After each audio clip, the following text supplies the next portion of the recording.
I think that there's a more experiential way of communicating with women. I've met a lot of car brands who would say, oh, we really want to talk to women. How do we talk to women? And you tell them, just talk to women. To them. Yeah. You know, be heard. If you feel like you are different, actually that's the magic, that's the power. See, gender boxing just ruins it for everybody. Yeah, apart from this podcast where it works really well. Hello and a very warm welcome to Women in the Driving Seat. I'm joined today by two fantastic women who've got a lot to say about life outside of automotive and their perceptions of automotive, therefore. So this is the episode on what automotive can learn from a more lifestyle approach. I'm joined by Jo Elvin, who's podcast extraordinaire, so I'm not feeling at all nervous, and Nicole Melillo, who is MD of Volvo. Thank you very much for joining me today. It's very kind of you to be here. Your bios before we kick off and get into things properly. Jo Elvin. Jo is an editor, TV presenter, podcast host, and formerly the award-winning editor of magazines Glamour and You. She lives in London with her husband, daughter and dog, and can usually be found in a garishly coloured pair of trousers that she has tagged on Instagram as clothes my husband hates. I love that. I follow that. It makes me laugh. And Nicole is Managing Director of Volvo Car UK. She has worked for the car brand for 5 years, starting in consumer and commercial director roles, before being made MD in November 2023. Her background before Volvo was in brand and marketing roles within the healthcare and FMCG industry.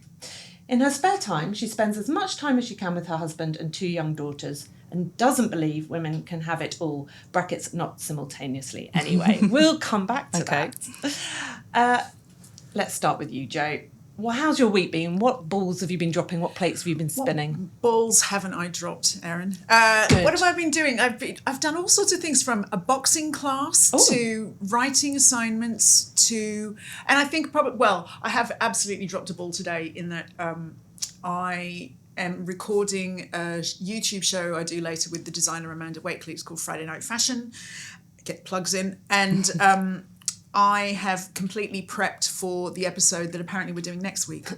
So Excellent. So later on, I will be on the train home trying to prep in the 40 minutes I've got before we're due to meet and record. So yeah, well done me. Well done you. And what about another little exciting announcement? Are you allowed to talk about what you it's posted just this week? I'm going to be doing theatre reviews for Gabby Roslin's Radio 2 show. So look forward to that. I know I am. I'm such a theatre and particularly a musicals nerd. I would not have said that about you. Oh, I love it. I honestly, you can find me in tears of joy watching any musical. Wow. So I'm really and people listening are going to be like, well, why the hell are you on an automotive thing? But we'll come to that in a minute. But basically, you and I know each other because we co-hosted She's Electric, roadshow about electric cars. Yep. So we'll come to what you think about the automotive industry and consumers shortly.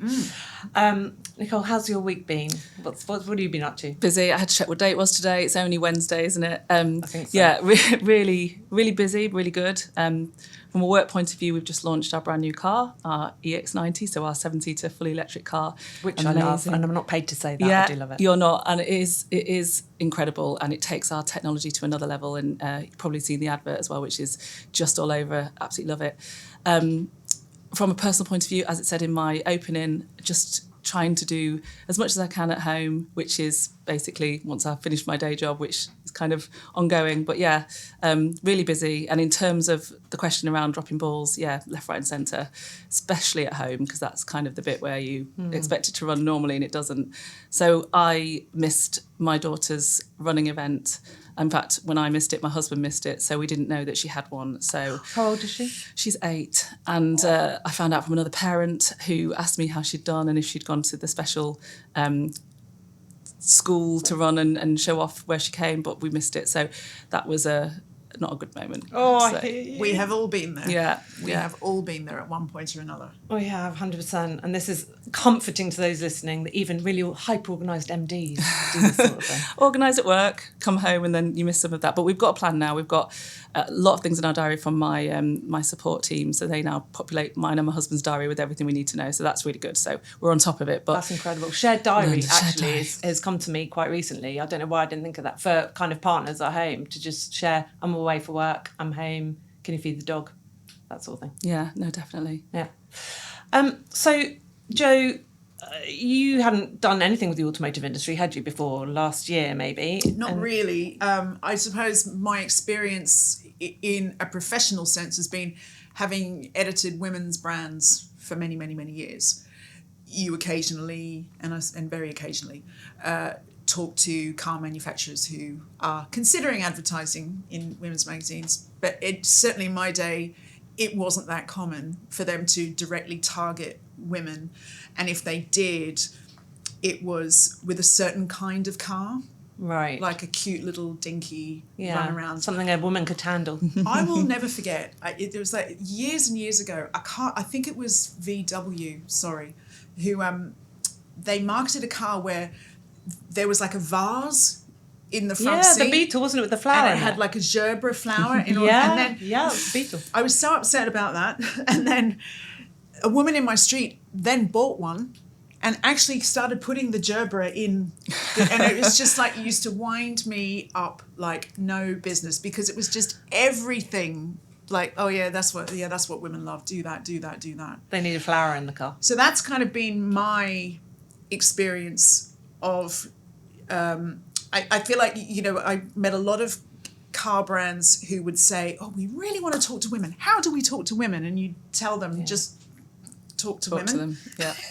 Yeah. And they'd be like, no, that's not going to work. So I don't feel like there's been many, and you may absolutely disagree with me, I'm sure, but it's like there hasn't been many in my experience who just treated women the same as men, i.e. a valid consumer for the industry. Yeah. And did you find, so then you've gone ahead last year and co-hosted She's Electric, so that's all electric cars, multiple different brands.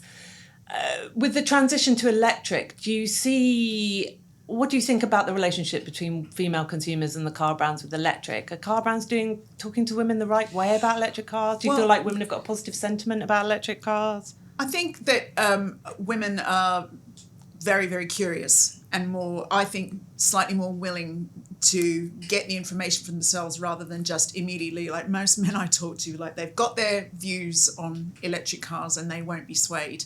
But one of the reasons I really wanted to do those events with you last year was because I feel strongly about there must be so many different ways to market and sell cars to women. And here was an event that gathered women in what you and I kept calling a safe space to ask any questions. Nothing was too stupid. Nothing was, too outrageous to ask. And I really felt like women were asking just really sensible questions about all the practical elements of electric vehicles. And what did come across time and time again was this psychological obstacle around issues of safety and electric cars. And I feel like you and I were able to really reassure a lot of people on that front. Because as we keep saying, it's only going one way with fossil fuels versus electric cars, isn't it? So we may as we'll just find out as much information as we can. That safe space thing you talk about is really important, because when you say women are asking a lot of questions around it, I think it's also about making sure they can ask what is perceived as silly questions. Yes. So all this stuff around, can you go through a car wash in an electric car? That's actually a thing, that's a real concern. Yeah. But you feel really silly asking it. Well, I felt quite pleased that I was able to ask a lot of those stupid questions. Oh, so you really did. So a lot of people didn't have to. Yeah. So, I mean, they were moronic, some of them. But sometimes you think, all right, I'll be the one, I'm hosting you, so I will say, can you get this car wet? And then everybody feels like, well, nothing I asked to be that stupid, so let's... 100%. There should be somebody stationed in every dealership saying, well, this is the question I asked last week, so, beat that.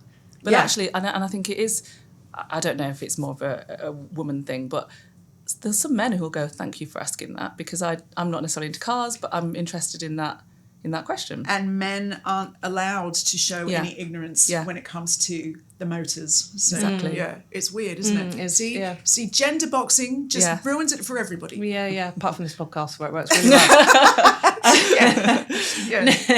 well.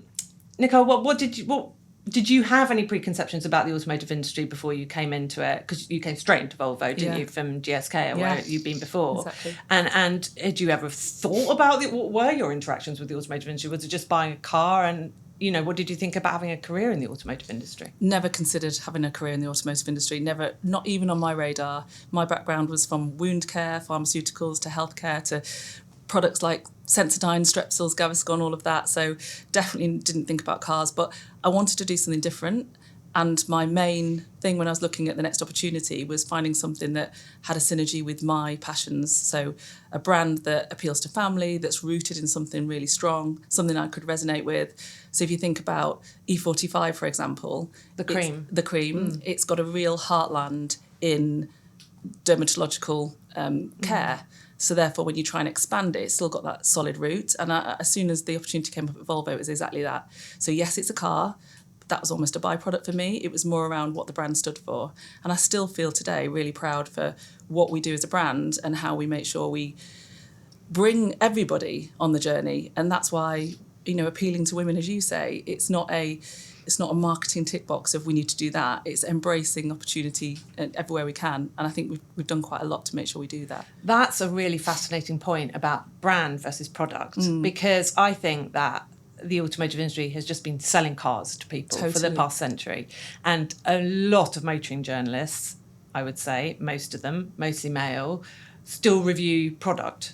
No one reviews brand. No one talks about, well, what sort of brand is Volvo? What sort of brand is Mercedes? Who works for them? Do they care about us? What's their sustainability thing? Where are they on D&I? Have they got any networks? Because women, I don't know if it's men and women, but women in particular, I think, want to buy from a brand that gets them or represents them. Well, it's funny, what you just said is, the way I articulate it at work is we need to think about consumers first and then cars. And actually, as you say, the industry tends to think the other way around. And when I came in, going back to your question around what was a shock, I suppose it's talking about powertrains. I was like, what's that?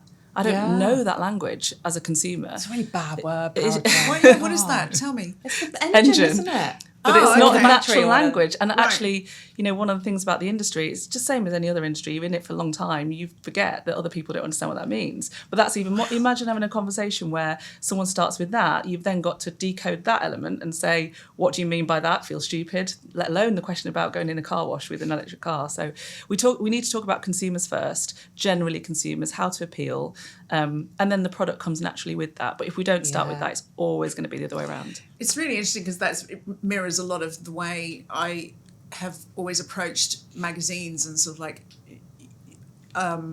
targeting audiences. It's almost like a method acting thing where you've got to understand what's the first thing they do when they get up, what's the first thing, what do they eat for breakfast, it's like it's getting into the mindset completely and immersively, and that's how you build a brand. Yeah, I don't know why. You still seem to me a bit of an outlier. Most car brands, I would say, are not taking that approach. They're just designing product, shift product.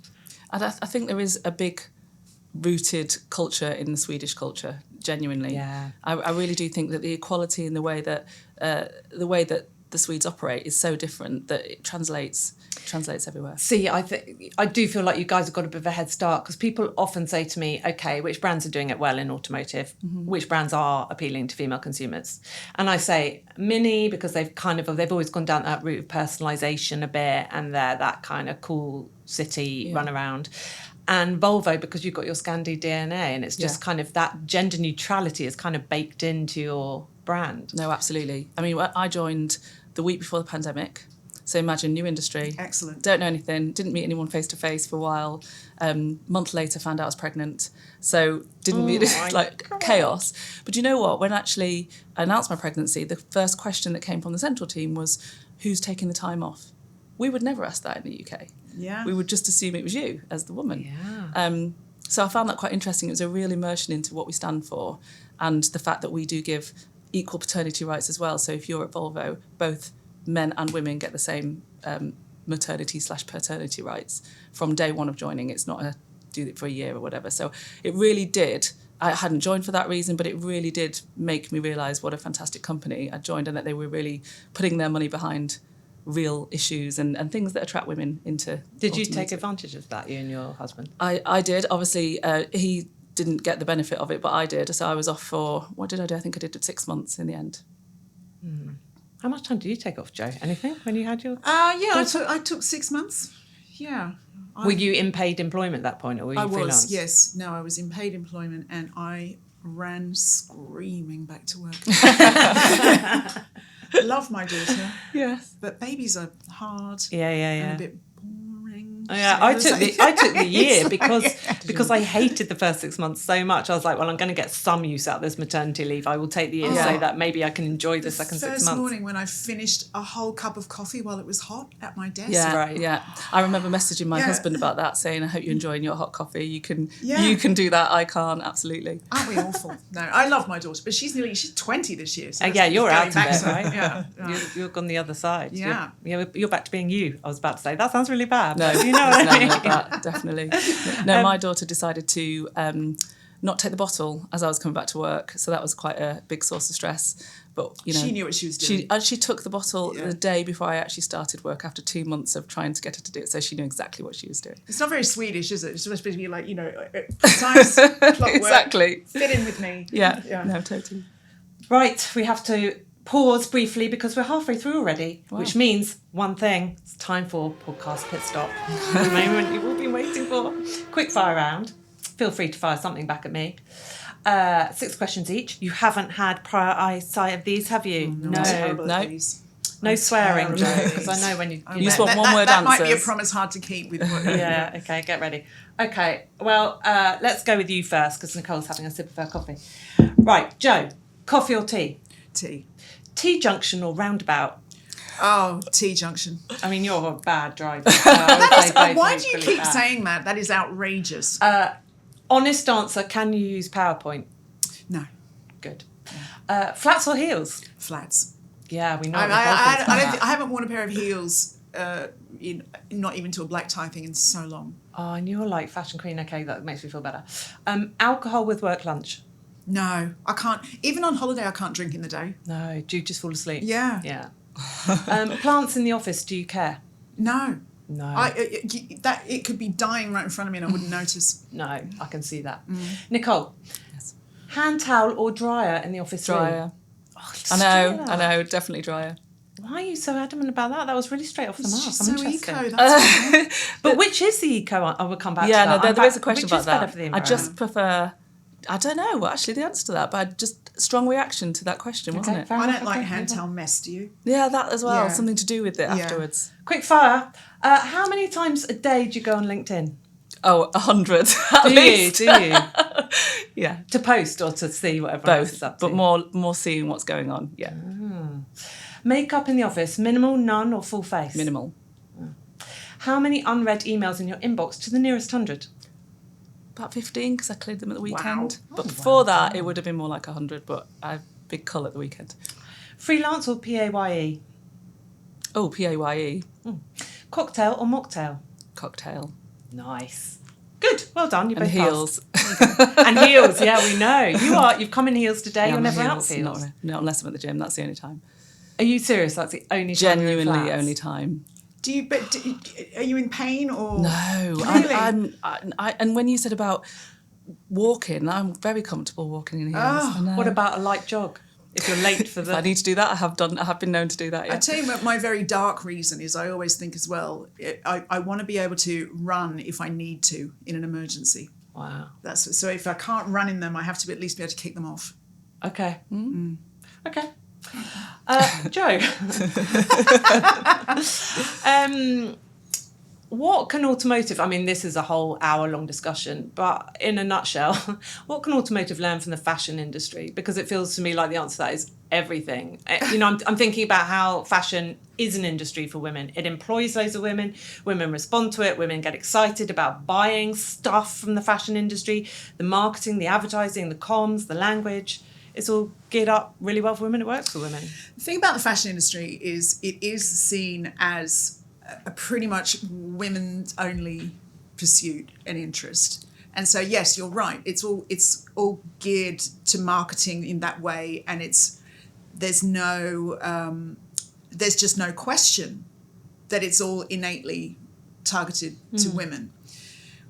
The difference between fashion and cars is because cars are seen as more of a male-only interest and pursuit, it's got more respect from the outer world than fashion has. So anything that women are perceived to be into is just seen as a little bit crap compared to other things. Yeah. And so until we psychologically get over this idea that if women are into it, it's a bit B grade. Yeah. Then I'm It's not serious. And I'm so pleased that you're in your seat at Volvo, because I feel like until we have more of the female gaze onto the car industry, it's just not going to happen at an executive level where you're literally treating women consumers the same as men.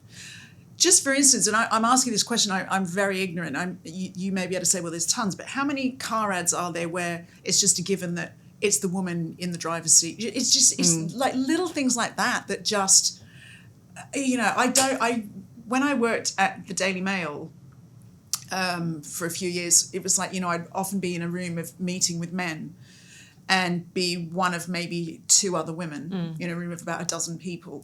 And it was only because I'd worked in magazines all my life where it was mostly women in the room, that was the first time I was like, wow, we've got a job in our hand here explaining a different thought process, because they're just so used to thinking in this one way about their life experience. And I think it's that big of a deal to try and shift the way that people think about cars and women. Yeah, it's massive. I mean, I often say I've been in the motoring industry for 25 years primarily as a journalist, and some of the biggest kind of sexism I've had thrown back at me actually has come from editors of women's magazines when I was trying to get them to take car content from me. Okay, that's interesting. So give me an example. And they were like,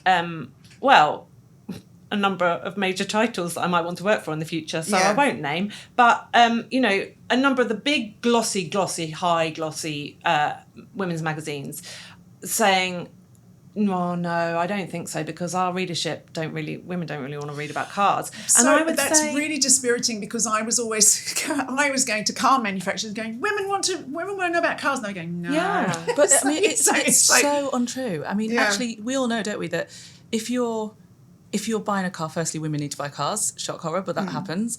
Secondly, that even if the guy's buying a car, mostly a woman's behind the decision anyway. So if you haven't connected with her, then the chances of that happening, is unlikely. I suppose the disconnect that I found as an editor was in the same way, I love my mobile phone.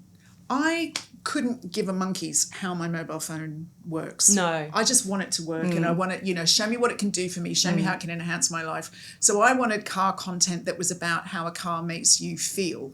Right. And what it says about your lifestyle. But a lot of car manufacturers, to your earlier point, want to talk about the powertrain, the engine. It's like, and I think that there's a more experiential way of communicating with women, that maybe there's, again, because there's so much male dominance in the car industry, it's difficult to get that message across. Yeah, 100%. So what would you say, like, what would that look like? A more emotive language around if you're trying to sell a car to a woman? I think so, and I don't want to, there'll be women wanting to punch me in the face and saying that, because there will be women who are interested in the tech, of course. But I think it's just, for me, what I'm interested in is things like, the fun I've had with my girlfriends on a car trip, the embarrassing things that have happened, the long chats I've had with my daughter in the car where she won't talk to me face to in face the kitchen if I directly ask her a question. But if you're in the car for an hour, I think that it's those kind of emotional relationships around cars that really interest me. Yeah. And that's why I think some of the things, obviously I'm talking from a Volvo perspective because that's the only one I can talk from, but things like Eden, where you're interrupting a woman doing something else and they get a chance to properly consider it in a different space. Because at the Eden Project, you're talking about. Because we've done research around this.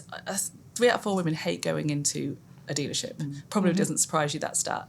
But, if you're not confident with powertrains and all of that language, and you walk in and you're confronted with a sea of suits who are perceived to know everything about cars, you know nothing, they overlook you and talk to the person you're with who's male, all of that, it's just not a good experience. And then that becomes, well, I better take him, otherwise it becomes even worse, and it's a cycle, isn't it? So I think it's really important that we not only flex what we do in terms of communication, but also purchasing models. So obviously for us, we've launched a direct model, which means you can buy online or you can do a combination of both. But we know that definitely appeals to women. And Nicole, it's also as well, isn't it, to pick up on a point Joe made about women consumers seeing women in the advertising, seeing them behind the wheel of the car, not in the passenger seat, and not, and all that. And it's also about just having more women in the business, right, to inform those decisions before they are consumer-facing products. What have you, since you've been MD at Volvo, obviously you didn't join as MD, but we talked a bit when I last spoke to you about trying to transform the culture or even make some subtle shifts to the culture. Yeah. What have you kind of focused on or been able to get away in terms of making some changes? I think firstly, there's, and again, I'm slightly generalising, but there's a definite, with women, a fear of speaking up and being authentic. I think especially in a more male-dominated world, it's harder to kind of say what you think. So I've been working very much with the team on, be heard. If you feel like you are different, actually that's the magic, that's the power. That's where, legacy automotive with fresh thinking, that's the magic. So bring it together. We want to make sure we've heard you. So there's a big programme we do at Volvo, literally launched on day one of joining as becoming MD, because I really want to hear what we pay you to do. And I don't want anyone to think that hierarchy trumps you in your role as adding that value. So that's really critical for us. But also from an external point of view, our advocacy programs, one of the biggest data points I'll never forget is one of the single biggest reasons why women don't choose you as a car manufacturer is because they don't see other women behind the wheel of a car. So exactly what you're saying. So the more we can get our advocates and brand ambassadors demonstrating that that's a car for them, the more it almost creates that movement, which is so important. It's so simple, isn't it? Just get more women, more visible. Yeah. In your organisation, in your marcoms, in your above-the-line display ads, whatever it is. Yeah. In the dealerships. Exactly. And over half of our... Yeah, I mean, that is the uncharted frontier, isn't it? Women in dealerships. It's just like, it just doesn't happen, does it? But how much... I remember laughing when I first joined and said, like when you go to a hairdresser and you see a portfolio of pictures and you pick the person you want to do your hair, you can almost do that before you get... That would help me with my anxiety if I knew I was going to see her or at least someone who was coming to greet me. And one of the things we've done is, definitely recruit more women into our retailers, but also make sure they're not in suits, make sure that the reception desk isn't as you walk in, so it's that, what am I doing? And actually you get a chance to browse and no one jumps on you. Yeah. All of those experiences, again, fitting with the Scandi piece, really makes a difference. Yeah. And over half of our organisation are women. So there's more to do. That's right, you are bucking the trend there, big time in the industry. Yeah. Joe, I've spent most of my life in automotive and as one of a very small number of women. And I kind of now, I'm used to that. There were times when I quite liked it, when I was in my 20s particularly. But tell us more. What does she mean by that? But I don't know. Yeah. But I've always shied away from thinking, I think, oh God, if I work in a overtly female industry, that's just going to be really bitchy. It's going to be very Devil Wears Prada. It's going to be, backstabbing, because that's what women are like when they get together. And I'm fascinated in your take on, because I like you because you're a bit gutsy, you're a bit ballsy, say it how it is. You're not kind of girly girl to my mind. And so how have you found it working in predominantly female industry all your life? Genuinely, I've always found it really great. I've really rail against this. I understand where it comes from, but I think it's another sexist trope to beat us over the head with, this idea that women can't get along together in offices. All offices have got their politics and their bitchiness and that person who you don't like, and but that is not gendered to my mind. I think that it's, again, what we were saying earlier about the way cars are sold and all of that sort of thing. It's like, I have worked with bitchy women, I've worked with bitchy men, but it just reads differently. And it's the political mind games tend to be different between men and women, but they are there. It's like, I'm not saying that all women are saints or that all men are evil, but it's just individuals in an office. But the minute there's a woman who's shafted you or is a bit gossipy, that gets framed differently than if it's a man. It's just sort of like, you can't work with women, and it's just not true. It's like all offices have got that. all offices. Yeah, fair point. Except this one, everyone hates me. Love it. Yeah. We're almost out of time. Tips and tricks, Nicole. I suppose tips and tricks for somebody wanting to come to work for Volvo. Why not? And also, particularly for women who want to be MD of their organisation, right? Maybe they feel like they're stuck in middle management. They don't know how to take that next step. Yeah. So, firstly, I think number one thing for me is ask for what you want. I genuinely think this is something that the female population are not great at. Even the other day, I wrote something. I said to my husband, "What do you think to this?" And he was like, "Well, it's great, but you haven't actually asked for what you want," because I thought it was in there. We tend to think we've implied. We tend to think we've said it when we've implied it. So ask for what you want. I was speaking to someone the other day who hasn't got the promotion, and I said, "Does your boss know that you want that role?" And she's like, "Oh no, I'm at the level." So I think that's what we need to do more of. So ask, put your hand up, make sure, again, back to what we talked about earlier, that you are heard. So make sure your views stand out. You always remember people who contribute in meetings. So one of the things I could have done is come in and be quite uncomfortable with the fact that I wasn't in the automotive industry previously and didn't know all that, but I just asked questions all the time, and asking questions made more people ask questions. It made the people who'd been doing it for years ask themselves. So I think don't be uncomfortable with that, stand out, be different, and make sure you ask for what you want. Nice, clear, I like it. And Jo, tips and tricks for people, listening who want to be a journalist, but I think also it'd be interesting, what do you think automotive journalism needs other than kind of kick up the backside? Oh God, that's a big question. Yeah, but we like it. We need fresh perspectives. Badly. Yeah, and I think it's just to echo your point. I always say that, ask for what you want. I think we are terrible. I was always guilty of assuming that one day I would be noticed and just get promoted. Yeah. You've got to tell people what you want. That's one way to sort of manifest it. But also just to remember that your thoughts about yourself aren't always facts. Mm-hmm. Like you could be saying, well, I won't get that because that is, it's only guys who work there.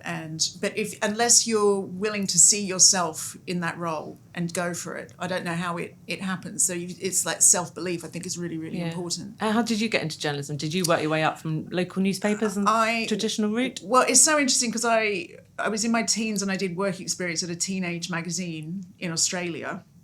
And it was so my editor there became quite a public figure in Australia, and she wrote her memoir, and she wrote in her book, because I was from this really what we call daggy part of Sydney, and she wrote in this book about me. She's like, this girl, I hired her. She went on to edit Glamour in England and all this. She said, I wanted to be her champion. She had the gall to think that this unfashionable girl from the western suburbs was meant to be in magazines, and I wanted to champion her. And that was the first time I thought, God, that's how people saw me. And I just didn't at all. Yeah. I was just like, I want to be in magazines. So I just went for it. It didn't occur to me that I didn't belong there. I like that. Yeah. That is a great note to finish on. It didn't occur to me that I didn't belong there. Yeah. We should all have a bit of that. Oh, thank you very much. That's it for today. Thank you for listening out there. Please like, subscribe, follow us for more in the series and more series to come. Thank you.